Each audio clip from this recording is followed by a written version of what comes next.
गायत्री महामंत्र। ओम भूर्भुवः स्वः तस्सवितुर्वरेण्यं भर्गो देवस्य धीमहि धियो यो न प्रचोदयात्। हमारे बीच उपस्थित हमारे मित्र, हमारे दोस्त,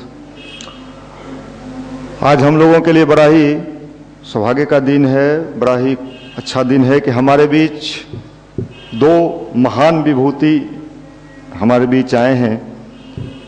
एक पटना यूनिवर्सिटी के प्रोफेसर ऋषिकेश मिश्रा जी, विभागाध्यक्ष अंग्रेजी दरभंगा हाउस।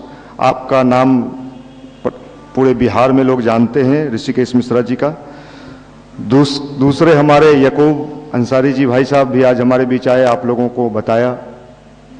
आप सभी यहाँ बैठे हैं, आने का उद्देश्य है कि सप्ताह में हम अपने मन को, अपने गिरते हुए स्वभाव को, चिंतन को कैसे ठीक करें और कैसे अपने जीवन में सफल हों।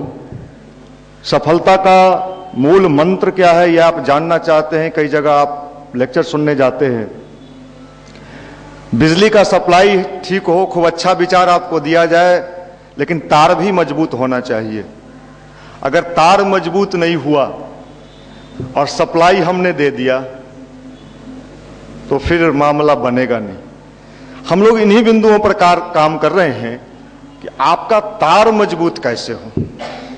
सप्लाई तो आप कहीं से ले लेंगे, बहुत सारे जगह है, बहुत सारे लोग आएंगे, आते भी रहते हैं, आप ले लेंगे, लेकिन जिनको लेना है उनकी स्थिति क्या है, उनका स्टेज क्या है, उनका पोजीशन क्या है। और लेने वाले अगर सही नहीं हुए तो देने वाले कितने अच्छे भी हों, फिर मामला वही आ जाएगा कि हम कहाँ भोजन करते हैं, 5 स्टार में करते हैं कि छोटे से ढाबा में करते हैं। लेकिन अगर हमारा डाइजेस्टिव सिस्टम सही नहीं है तो फिर मामला वही बनेगा कि होटल वाले को या तो कुछ कहते हुए निकल जाएंगे कि साहब ये होटल वाला नाम का 5 स्टार है। नहीं साहब, नाम का 5 स्टार नहीं है। आप अपने अंदर को भी टटोलिए कि आपका डाइजेस्टिव सिस्टम क्या है। तो मैं आप लोगों से बार बार यही बात कहता हूं कि अब जो समय आ रहा है, अब जो टाइम आ रहा है, अगर हमने देखना सीख लिया, हमने समझना सीख लिया, तब तो आने वाला भविष्य हमारे मुट्ठी में है। हम सोचते नहीं जैसा चल रहा है ऐसा ही चलते रहेगा, तो फिर आप अपने ही बूते अपने भाग्य को खराब कर रहे हैं। समय अच्छा आ रहा है, टाइम अच्छा आ रहा है। अब मैं आपको एक बात बता देता हूं। कल मैं नुक्कड़ सभा में था, कहां, बाजार समिति में बहुत सारे भाई आए हैं, रोड पर उतरा हुआ था। मैंने स्पष्ट कहा कि अब वो टाइम नहीं रहने जा रहा है डी माल का, डुप्लीकेट युवा नहीं चलेगा। अब तो ओरिजिनल युवा चाहिए, और कहीं ना कहीं हम ओरिजिनल के नाम पर डुप्लीकेट बने हुए हैं। ये डुप्लीकेट युवा का जमाना अब रहने वाला नहीं है। अब ओरिजिनल लोग, सच्चे लोग, अच्छे लोग, धीरे धीरे नेचर भी विवश कर रहा है। अंधेरा कितना भी हो उसी में उजाला भी छुपा हुआ है। स्थिति गंभीर है, लेकिन अगर आप ये सोचते हो कि ये अंधेरा हमेशा रहेगा, हम इसका लाभ लेते रहेंगे, मजा उड़ाते रहेंगे, तो आपको तकलीफ होगी। युवा मंडल हमेशा अपने भाइयों के साथ यही काम करता है कि आप अपने को एक सही रूप में विकसित कर सकें, एक सही रूप में अपने को बना सकें।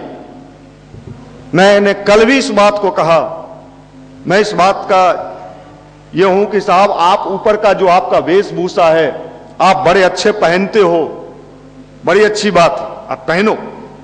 लेकिन अगर आप ये सोचते हो कि मेरा ये जो सिस्टम है इसी के बूते आप का आगे का तमाम चीज नहीं चलने वाला है।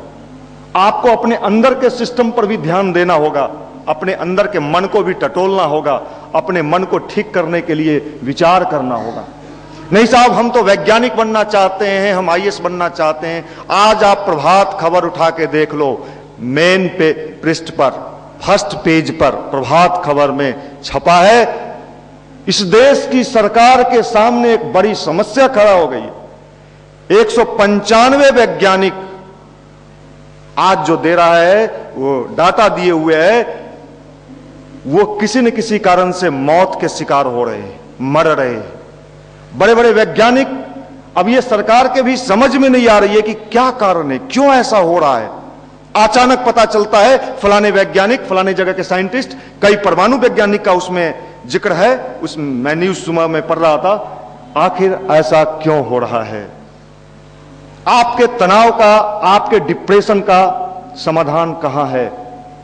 आप तनावग्रसित होकर स्टडी कर रहे हैं, प्रेशर में हैं, प्रेशर अगर ज्यादा प्रेशर बढ़ गया क्या होगा? उसका आउटपुट क्या है? Blood pressure. फिर आप ब्लड प्रेशर के शिकार हो जाएंगे। तो साहब, ये प्रेशर जो आप पर बढ़ रहा है, सबका एक दबाव है आप पर। दबाव को कम करके हम अपने मूल चीज में लगे रह सकें, इसी का नाम तो अध्यात्म है, इसी का नाम ध्यान है, मेडिटेशन है, इसी का नाम गायत्री मंत्र है। अगर हमने उसको सीख लिया तो हम हंसते मुस्कुराते हुए अपना पढ़ाई को भी करते रहेंगे, अपने कैरियर के लिए भी सोचते रहेंगे। और यही उद्देश्य है आपको यहां बुलाने का, आपको यहां लाने का। आप विचार करिए, आप जिस बहाव में बह रहे हैं, अगर आपने अपने ट्रैक को नहीं बदला तो ये बहाव आपको कहां लेके डुबा देगा, आप कल्पना नहीं कर रहे। मैंने कल कहा था बाजार समिति में एक बात, हमने कहा कि साहब, हर इंसान के जीवन में एक टर्निंग पॉइंट आता है। कुछ लोग उसको समझते हैं, कुछ लोग सोचते हैं